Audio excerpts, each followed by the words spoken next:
اور اسلام کے نام پر جو مسلمانوں کو بدنام کیا جا رہا ہے، یاد رکھ لیں اسلام بے قصور انسانوں کو قتل کرنے کو سنگین جرم کہتا ہے۔ قرآن کی آیت ہے، اللہ فرماتا ہے جس نے کسی جان کو ناحق قتل کیا، بے قصور قتل کیا، کہ جس کا قتل کیا اس کا کوئی قصور ہی نہیں تھا، اس کا کوئی عمل دخل ہی نہیں تھا، ناحق جس نے کسی ایک جان کو قتل کیا، قرآن کہتا ہے فَكَأَنَّمَا قَتَلَ النَّاسَ جَمِيعًا، ایک انسان کو ناحق قتل کرنے والا ایسا ہے گویا کہ اس نے سارے انسانوں کا قتل کیا ہے، سارے انسانوں کا قاتل قرآن کہہ رہا ہے۔ اور آگے کیا کہتا ہے قرآن؟ وَمَنْ أَحْيَاهَا فَكَأَنَّمَا أَحْيَا النَّاسَ جَمِيعًا، جس نے کسی ایک انسان کی جان بچا لی۔ کون سا انسان؟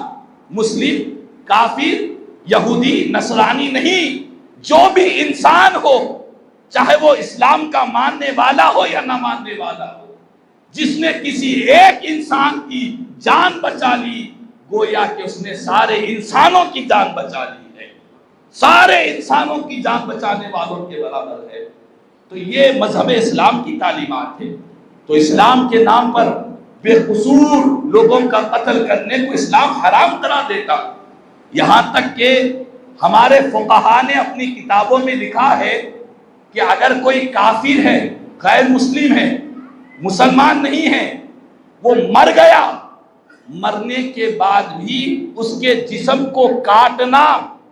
اس کے جسم کے ٹکڑے کرنا، اسلام اسے بھی حرام قرار دیتا ہے۔ تھا تو کافر ہی تھا، زندہ نہیں ہے، جسم میں جان نہیں ہے، جسم سے روح نکل گئی ہے،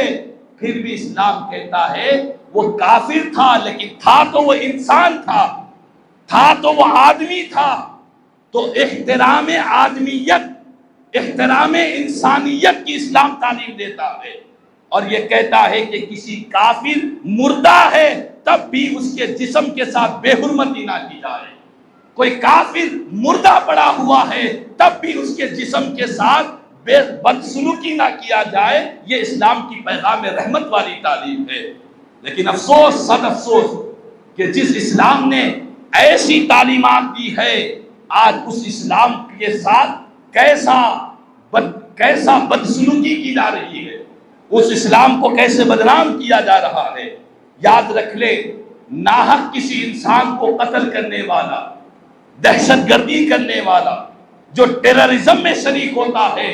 دہشت گردی کرنے والے کا کوئی مذہب نہیں ہوتا، اس کا کوئی دین نہیں ہوتا۔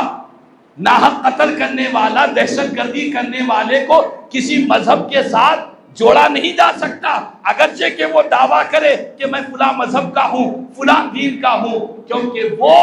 انسانیت کا احترام نہیں ہے تو اسے کسی مذہب کے ساتھ نہیں، بلکہ ہمارے علماء نے کہا کہ اسے انسان بھی تصور نہ کیا جائے، وہ انسان کہنے کے بھی لائق نہیں ہے، وہ انسانیت کے دائرے سے نکل جاتا ہے جو انسان کا ادب نہیں کرتا اور جو انسانوں کو ناحق قتل کرتا ہے۔ تو بہرحال ہم سب کو آج ہمارے اس ملک ہندوستان میں اپنے مذہب اسلام کی جو رحمت بھری تعلیم ہے اسے عام کرنے کی ضرورت ہے۔ کیسے عام کریں گے؟ اپنی زبان کے ذریعے، اپنے کردار کے ذریعے، اپنے کیریکٹر کے ذریعے دنیا کو بتلانا ہے کہ یہ اسلام کے نام پر غلط فہمیاں پھیلانے سے اسلام کمزور نہیں ہوگا، اللہ اسلام کو اور تقویت عطا فرمائے گا۔ اسلام میں ایسی لچک ہے کہ جتنا باطل دبانا چاہتا ہے اسلام کو اللہ اور ترقیاں عطا فرماتا ہے، یہ اسلام کی لچک ہے۔ اللہ تعالیٰ سے دعا ہے کہ اللہ پاک اپنے کرم سے ہمارے اس ملک میں اللہ پاک امن و سلامتی قائم فرمائے، اور بالخصوص ہم مسلمان ہیں، اللہ ہمیں اسلام کی پیغام رحمت بھری تعلیم کو اپنانے اور اسے عمل کرنے اور دنیا کو سمجھانے کی توفیق عطا فرمائے۔ کہنے سننے سے اللہ مجھے اور ہم تمام کو عمل کی توفیق عطا فرما، آمین ثم آمین۔ الحمدللہ رب العالمین وما علینا الا البلاغ۔